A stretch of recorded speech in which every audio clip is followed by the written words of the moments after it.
আসসালামু আলাইকুম। আপনারা কেউ সিমের আডির লগে মুরগির মাংস রাইন্দে খাইয়ে দেখছেন? এক ফির খাইয়ে দেখেন তো।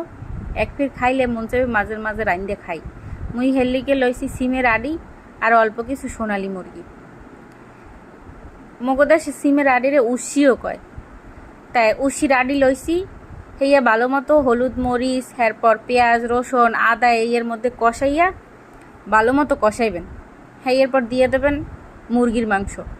মুরগির মাংসটি দেওয়ার পর ভালো মতো নাড়িয়ে চাড়িয়ে কয়েকবার কষাইবেন। কষানোর পর এরপর দিয়ে দেবেন পানি। যারা বেশি ঝোল খান হেরা বেশি ঝোল দেবেন, আর যারা কম ঝোল খান হেরা ঝোল একটু বেশি দেবেন, উডনের কারে কমাই নেবেন। তাই এরপর নাড়িয়ে চাড়িয়ে সুন্দর মতো ঢাকিয়ে দেবেন। এরপর হইয়া আইলে উপরিতে টমেটো সাজিয়ে দেবেন।